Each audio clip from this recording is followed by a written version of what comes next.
One of my favorite clips of all time is Kanye West during an interview when he says that he thinks he could do anything. If he wanted to get into the NBA right now, he would be able to get into the NBA. And as crazy as that sounds, the self-confidence from that clip has always made it one of my favorites. And it inspires what this video is, because I think we should all stop acting like we can't do anything. Because when you say you can't do anything, I genuinely don't believe you. When you say I can't do that, I don't hear truth.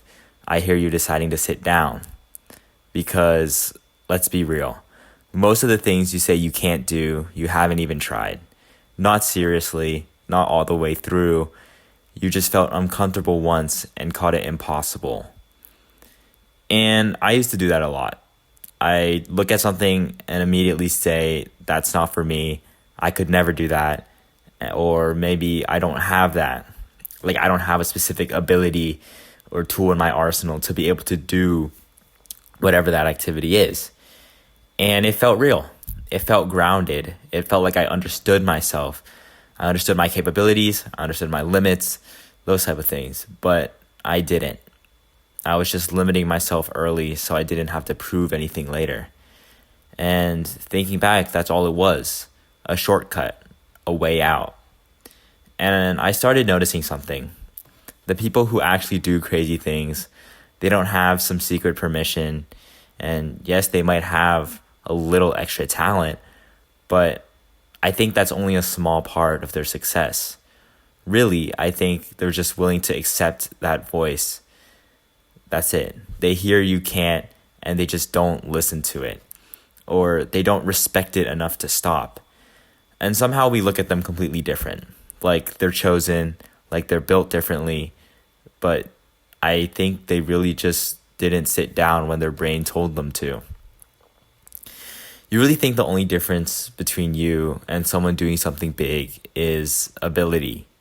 That is something I had to ask myself a lot whenever I think about great authors or great scientists or great financial experts. Anything I want to challenge in and improve in, I've had to constantly ask myself that. If I really think that the difference between me and someone successful or someone up there comes down to ability. It's not. It's not just some natural skill or talent, I should say. It's tolerance. A tolerance for discomfort, tolerance for looking stupid, and tolerance for not being good yet. Because, just like Kanye, you could walk into a gym right now and say, I'm going to the NBA. And yeah, the odds are insane. But what's crazier to me is that most people wouldn't even let themselves say it. They shut it down before it even becomes a thought, before it even becomes an attempt. And I really think that's the real loss. Not because you didn't make it, but that you didn't even move. And then this logic applies to everything.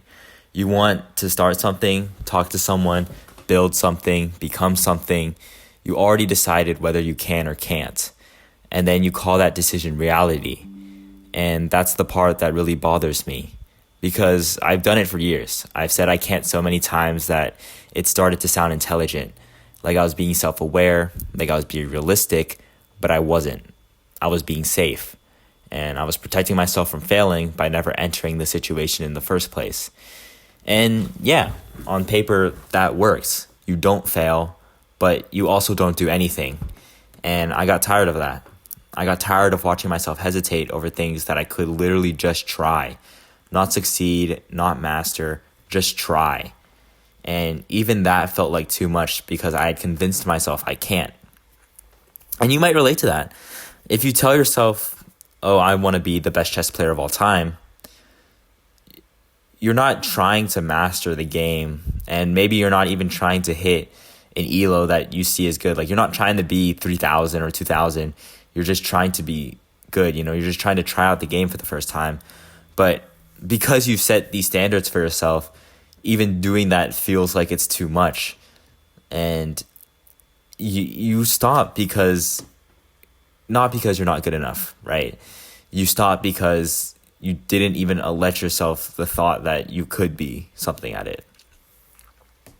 And so this mindset shift made me question everything. Every time that thought came up, that thought that says, I can't do that, I'll pause and go, why?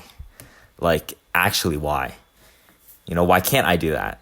Because realistically, it might seem far-fetched, but you can do anything. Like, actually, nothing is stopping you from doing anything. Anything is possible, even if it is a very, very slim chance. So when you ask yourself why, when your brain says, I can't do that, you find that most of the time, there's no real answer, just a feeling, just discomfort, just fear. And I was treating that like a limit, like it meant something, but it doesn't.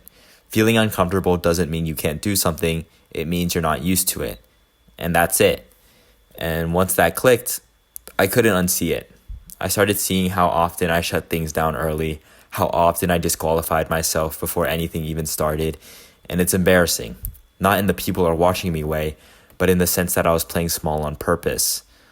So, yeah, stop acting like you can't do anything. Not because you're secretly capable of everything, but because you're way more capable than the version of you that quits early. You don't need to be delusional. You don't need to say, I'm guaranteed to make it, or I'm the best in the world. That's really not the point. You can be those things, but the main point I'm trying to say here is that you don't get to decide you can't before you've actually tried. Because that's not awareness, that's avoidance. And if you're being honest, you know exactly where you're doing that. The things you avoid, the things you keep pushing off, the things you say, that's just not me about. Because that's where it is. You're not stuck, you're just stopping over and over again, earlier than you should. So stop.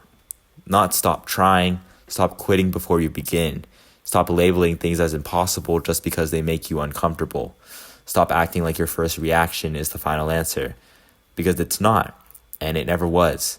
And if you really want to test it, next time your brain goes, you can't do that, don't argue, don't even hype yourself up, just don't listen and move anyway. Because the difference between the people who do things and people who don't, it isn't some huge gap in ability. It's just that one group keeps going after that thought shows up and the other one stops. Decide which you are. See y'all. Peace.